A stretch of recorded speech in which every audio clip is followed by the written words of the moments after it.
here in this verse we read about Dvipararda, which is the two halves of Lord Brahma's life. Sociologists sometimes divide people's life into halves. They say there is a I don't want to say anything specific, not to offend anyone who is past that age mark, but around like midlife. Okay, let's put it that way, the midlife. And before that, a man or a woman is full of aspirations and full of eagerness and anxiety and looking forward to the bright future. But then at that point of time, somewhere between, I don't want to attach an age to that. Shall I? 40, 50, 60, 70. I guess as you age, that mark moves, at least my experience. I just got past 50 last year, so as you approach that mark, you think, no, it's not over yet. Anyway, there is a climb, and then there is a, what do you call it? Decline, no. Eagerness turns into wisdom. You could put it this way. People become wise. Having expected things that have never come true, they start thinking about the future. And for devotees, actually, it's the best part of their life, I was told. Sometimes Prabhupada even joked with his disciples, young and impetuous and eager and full of energy, youthful energy. And Prabhupada would wisely look at them and chuckle and say, you're too young to work hard for Krishna. He would say, you're too young to work hard for Krishna. And he himself worked so hard for Krishna, nobody could keep up with him. Even on his morning walks, nobody could keep up with him, and nobody could even come close to how hard he worked for Krishna. So Lord Brahma, he is, according to our sources, he's just past his 50 years. So Dvipararda, he has these two halves of his life. I was wondering why that division is always described throughout the Bhagavatam. Maybe that's the reason why Lord Brahma becomes mature in his spiritual life. Everyone has his or her stage of maturity. Sometimes that maturity comes very early. And we saw devotees who joined ISKCON in many places, like in Russia, and from the very beginning, they displayed incredible maturity. Like one devotee who came back in 2004, came as a bhakta, and he came to our ashram and he said, I want to learn only two things. Shall I tell you what he wanted to learn? He said, I wanted to learn only two things. How to chant Hare Krishna and how to distribute Prabhupada's books. And he stayed true to his plan. For 7 years he did that, and then after 7 years he just departed, left this world in Vrindavana, under very auspicious circumstances, Radhika Madan Mohan Prabhu. And during his life he manifested incredible qualities, incredible absorption in Krishna Kirtan, incredible absorption in preaching. Sometimes he would walk out on the streets and he would just carry stacks of books, and people would just approach him because of his effulgence and they didn't understand what attracted them to him. They would just come begging for books from him, and sometimes he would play with them. He would say, no, they're not for you, they're my books. And the guy, I was told this story, and the guy said, no, I won't have that book. No, they're too difficult to understand, very complicated language, Sanskrit. You won't understand them. And no, I want to buy. They're very expensive.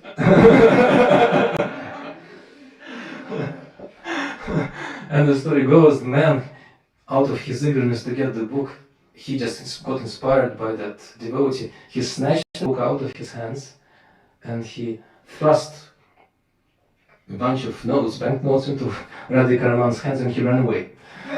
Like that. True story. So we don't know who comes to our movement sometimes. Devotees who have been practicing for many years, many lifetimes, come just to complete their project here and inspire so many of us on the way. So there is a state of maturity, and Lord also Vyasadeva in the very beginning of Srimad Bhagavatam is described as having compiled Srimad Bhagavatam at the point of his maturity. Again, speaking of Vyasadeva as a plenary expansion of the Supreme Lord, literal incarnation, and then we talk about his maturity. What is that supposed to mean? And one explanation is that his maturity happened when he decided to, or had to, should I say, he didn't decide, but he had to. He was sitting there meditating on his incompleteness. He felt hollow and empty. Having written all the Vedas and all the Upanishads, he felt unaccomplished. And he didn't know what to do. Even though the entire knowledge was already compiled by him, he didn't know what to do. And then his spiritual master came smiling, and he told him, "Are you happy identifying yourself with the body and the mind as the objects of self-realization?" He chastised him.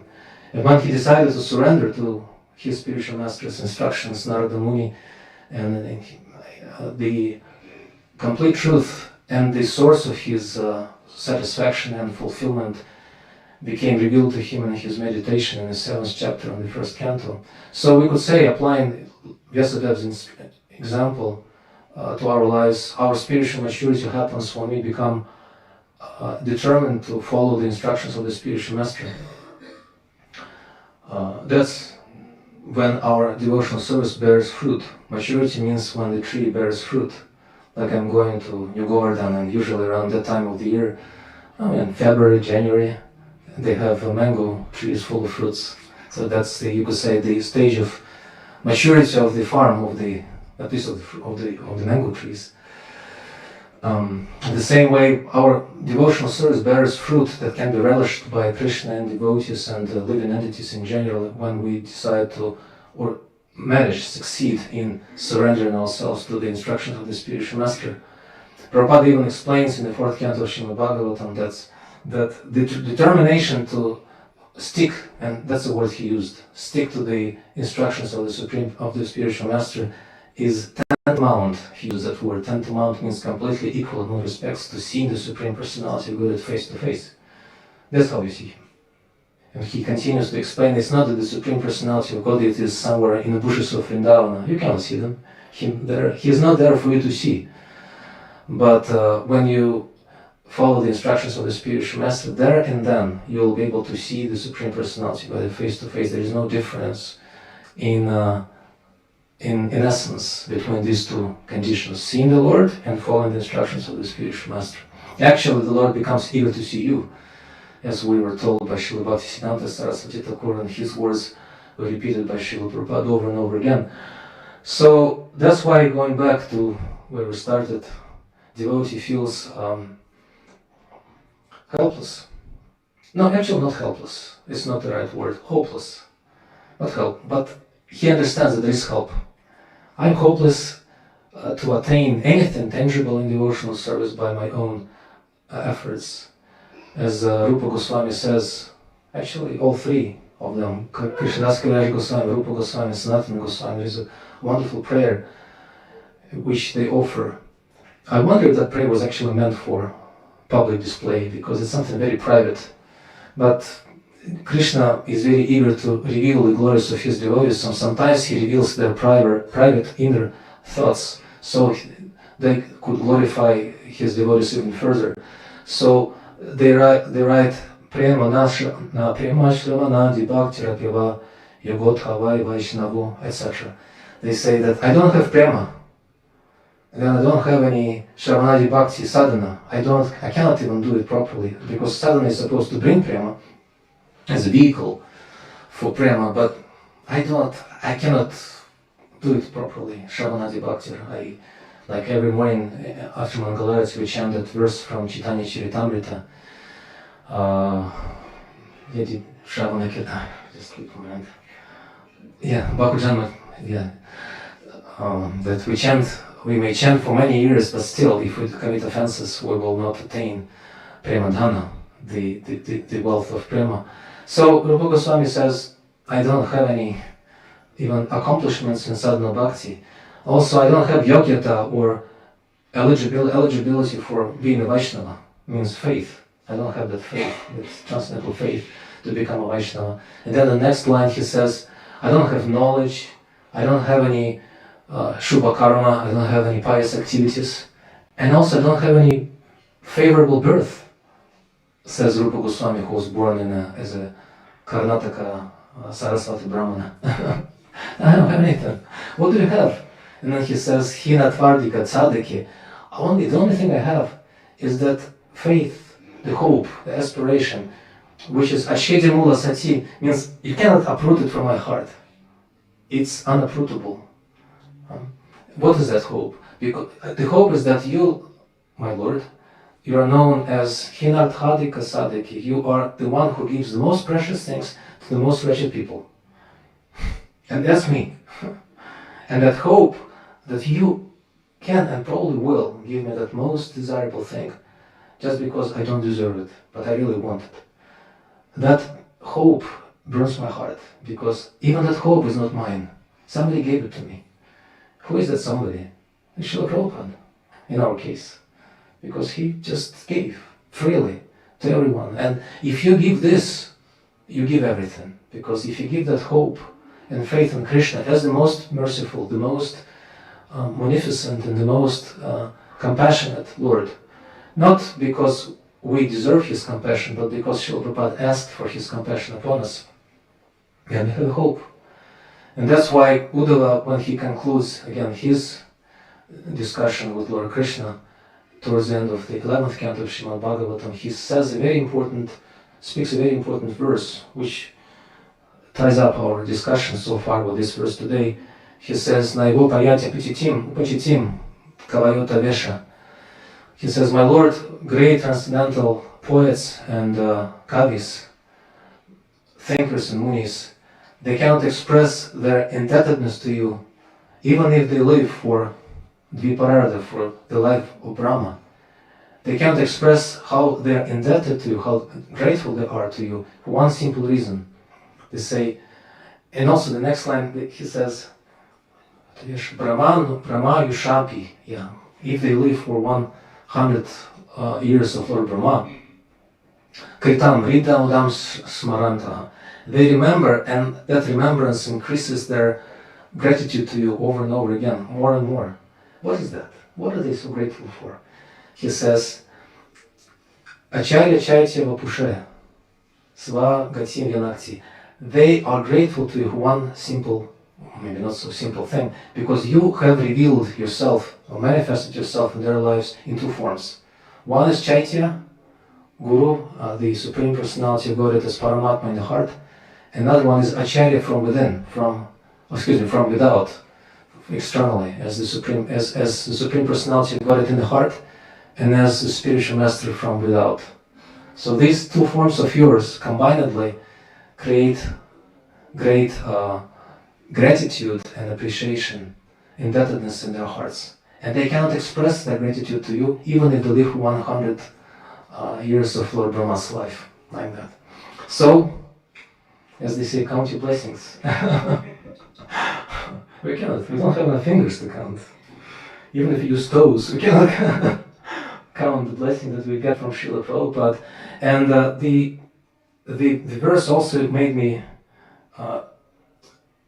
remember some of Prabhupada's statements. Some traditional Vaishnavas find such statements outrageous by Srila Prabhupada.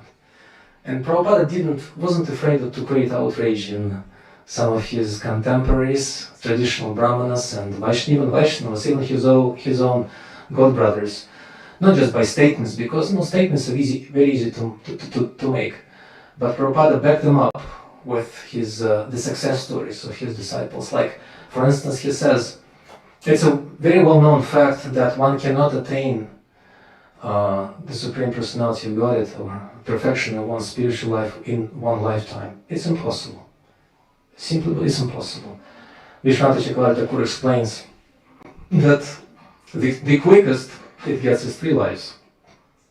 The first life, one has to spend the entire life in Vrindavana and chant how many rounds?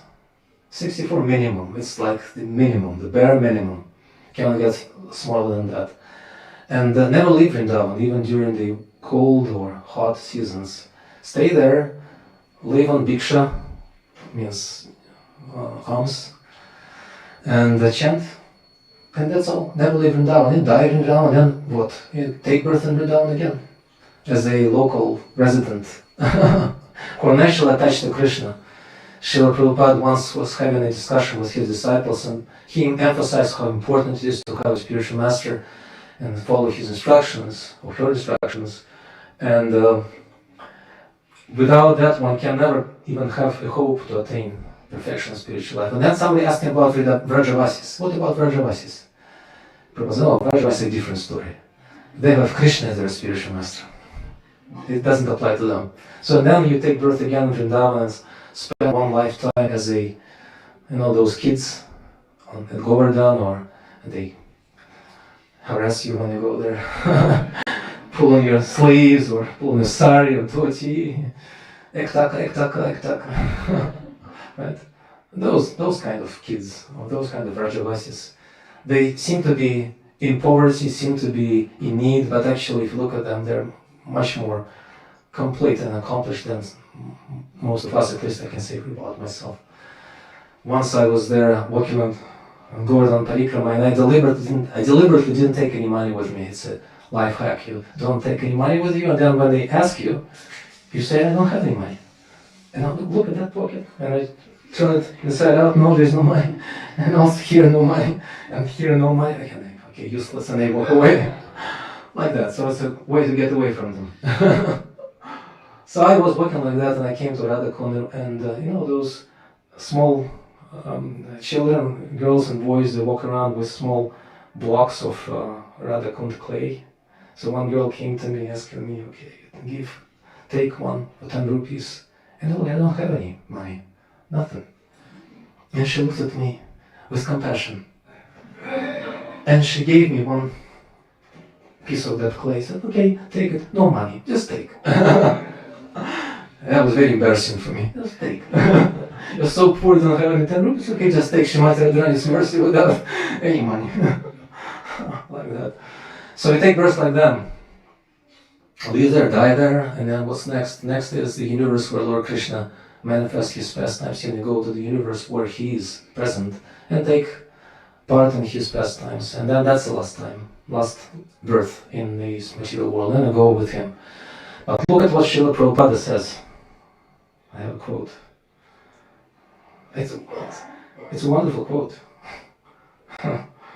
Again, when dealing with Srila Prabhupada's statements, we shouldn't be misled by their apparent, ostensible simplicity. Some devotees, unfortunately, even try to explain them away by quote-unquote preaching techniques. Okay, Prabhupada, he didn't really mean to say that, but he said it just because he wanted to trick us into following him. And this is such a lame explanation. I don't want to use strong words, but I already used one. But somehow they don't understand the position of Acharya. Acharya is someone who can make statements that Krishna will uphold. I'll have another quote for that from Prabhupada, but I'll read it a bit later if I have time. But listen to this quote. Srila Prabhupada says, it's a discussion at the Srimad Bhagavatam class in Hawaii. I think Hawaii. Here it is.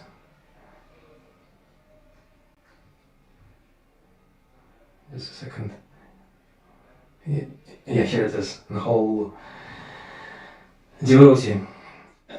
Please forgive me for reading a bit long, but again, it's Prabhupada's personal words, so can't get any better.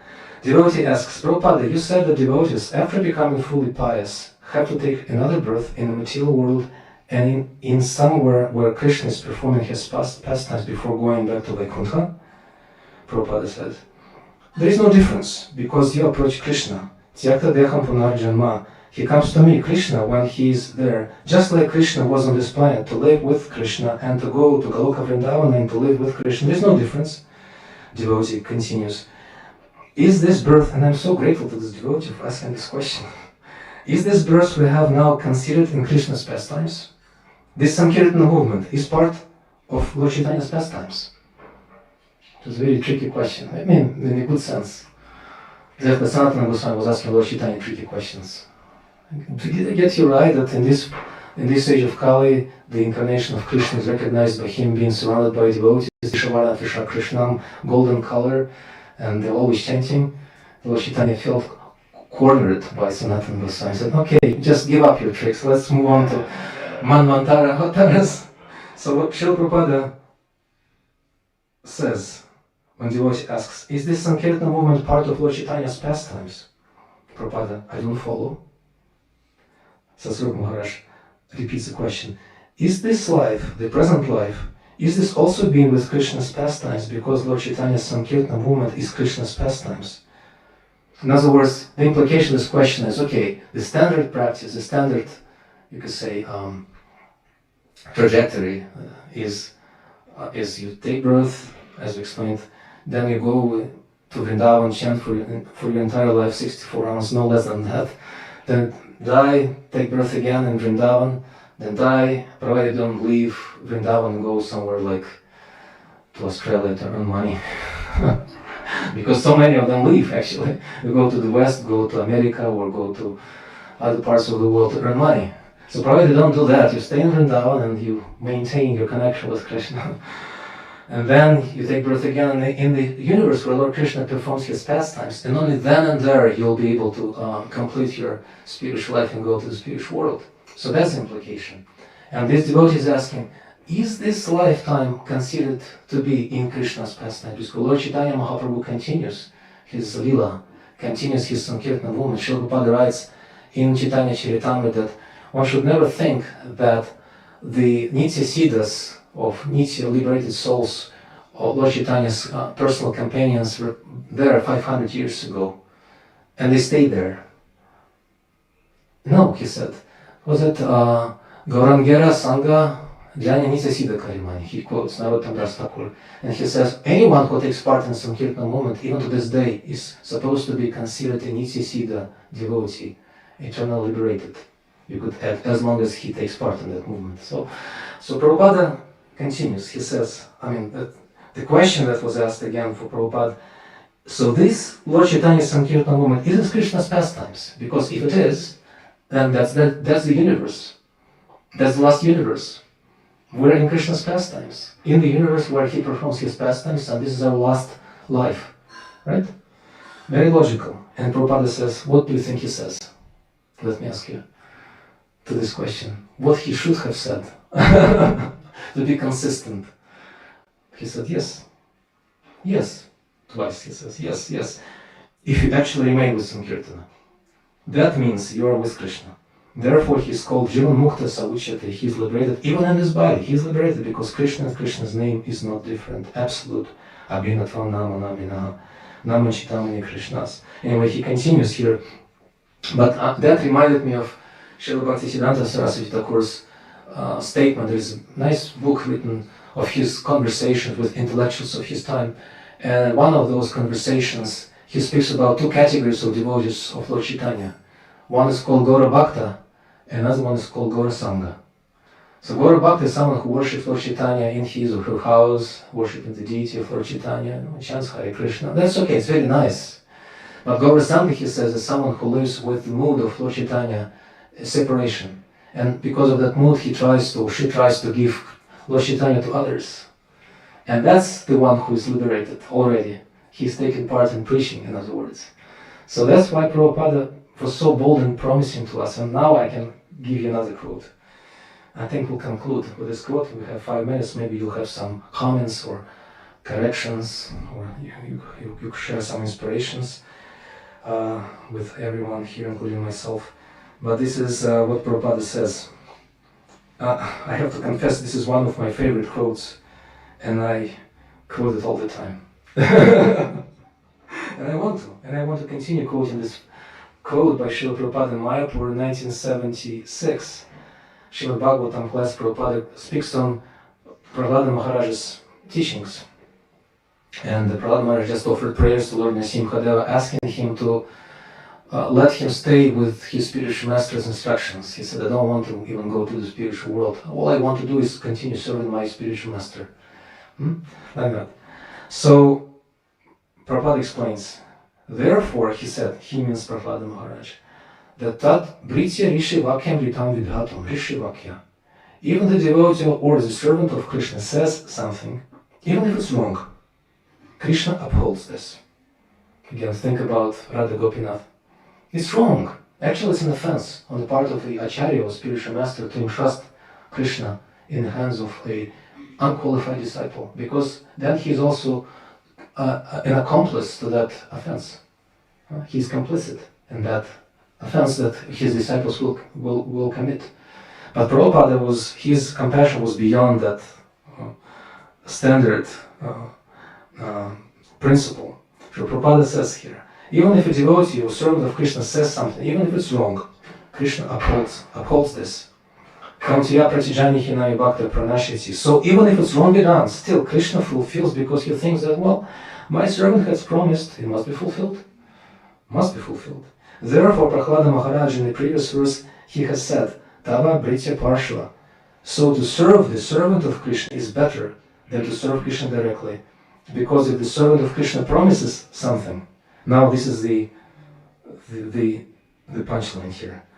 Because if the servant of Krishna promises something, if the servant of Krishna says, quote, I'll take you to Krishna Loka, unquote, you must go there. You must go there. Even if he says, I'll take you to Krishna Loka, you must go there. And then Prabhupada says, even Krishna cannot do that. How do you like it? Even Krishna. Now, we have a choice. Prabhupada says that, and according to his logic, even if this is not correct, Krishna will make it correct. Like that. If even Krishna cannot do that. He can. I mean to say that he doesn't say very easily, but if a servant, Yasya Prasada Bhagavat Prasad, therefore our philosophy is to please the servant of God. Tat Britya, Brityasya Pritya. This is very nice. The success is, and Prabhupada doesn't finish the sentence, so that silence in the end of the sentence is very meaningful. The success is ... Success is what? Uncertain? Guaranteed. Like that. So that's what I felt inspired to speak about.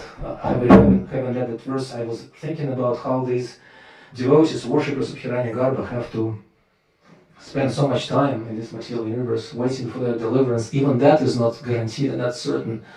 But following Srila Prabhupada and his simple formula that he empowered with his two things, compassion towards us and devotion to Krishna. So he is like the connector, the interface, speaking in technical jargon. He is the interface between us with all our shortcomings and the spiritual realm, which is otherwise completely unattainable for us. Thank you very much.